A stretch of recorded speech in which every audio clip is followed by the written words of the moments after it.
Peace, family. I just wanted to throw this video together really quickly. Don't want to take up much of your time.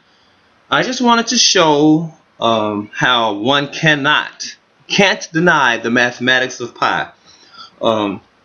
I've shown in my videos chess secrets, the value of the pieces, and then my video chess is an expression of pi. I've shown how the true value of the pieces are as follows. You see what's on the screen. I put it out to 8, like the queen is 8.478.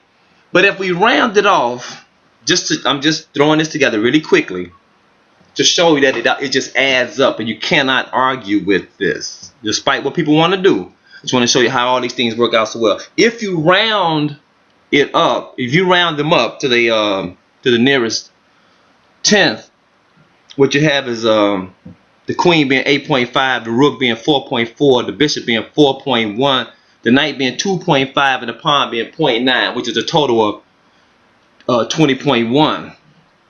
And now you look over here and you see the board itself has 64 squares, and as each square, like I say in my video, chess is an expression of pi. Each square is worth 0.314.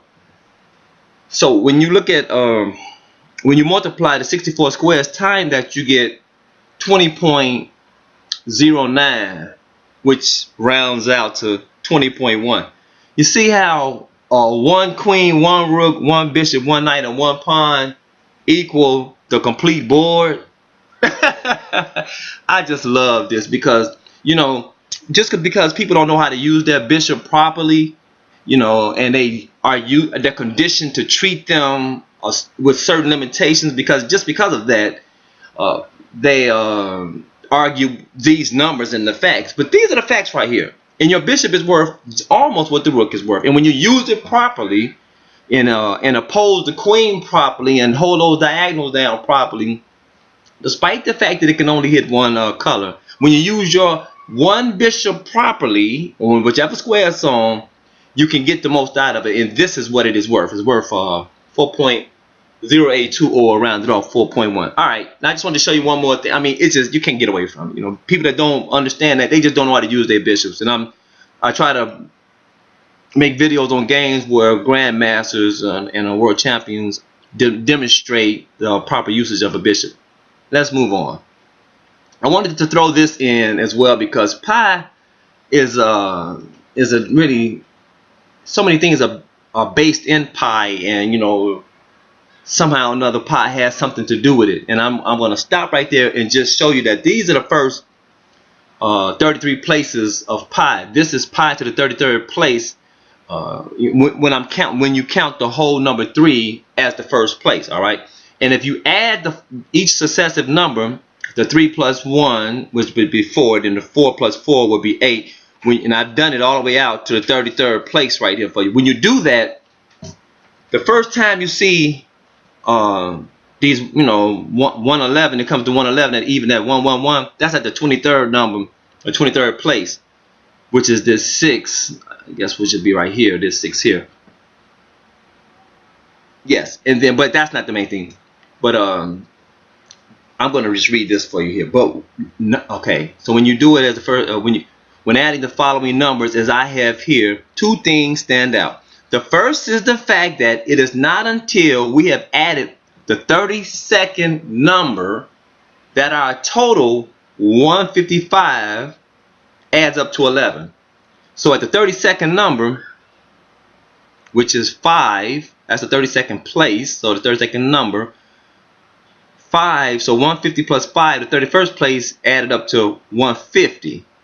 You add 5 to that, your 32nd place is 155, which adds up to 11. 5 plus 5 is 10, plus 1 is 11, and so that's the first time that you get where it adds up to 11. That may not seem significant to you, but it is. And the second is that it is not until we reach the 33rd place that we see a 0. This is the first time you see 0 in these in pi, you know, as you run it out, because it's supposed to go to infinity. But the first time you see 0, and when I started this out, I said to myself, when you get to 0, if you get to a 0, that's probably where you should stop with pi. You shouldn't go any further. Some say it's at the eighth place. I don't know, but, and I won't argue whether they're right or wrong, so I don't know it. But I was saying to myself as I was contemplating, I said, when you finally see a 0, that should be the end. That's where you should stop. You know what I'm saying? Because that's the closest to a balance. I was thinking in my mind. I guess you could have said the same thing about 5, but I said 0. In my mind, it says 0. And the first time you see 0 is at the 33rd place. I found that which also adds up to 11. So, because it's still 155. I found that to be quite, we know that 11 is, in numerology, I ain't trying to go nowhere, I'm just trying to say, we know that 11 is a master number, which I point out in my videos, or we'll point out more that, and that's on my other channel, Rasul Ismail, that 11, it is a master number, and it's a master number because the 11th house, Aquarius. I'm going to stop right there because this is not about that. So, but I just wanted to show, and then the next time you see something add up to 11 is at the 36th number. The 34th adds up to 13, the 35th adds up to 12, and the 36th adds up to 11. So, next time we see 0 is at the 51st number, the 51st place. All right, I'm gonna leave it right there. I just wanted to make the just show about pi right up here. And the pieces, these are what the pieces are worth, you know. And I know people have a hard time, especially because I'm not a grandmaster, I'm not a world champion, you know. Who is this, you know, kid running in here telling us the value of the pieces? But this is the value of the pieces, and if you use them right, you get the most out of them. And with that, I'm gonna let it go. I'm gonna end it right there, and I hope you enjoyed it and got something out of it. Peace.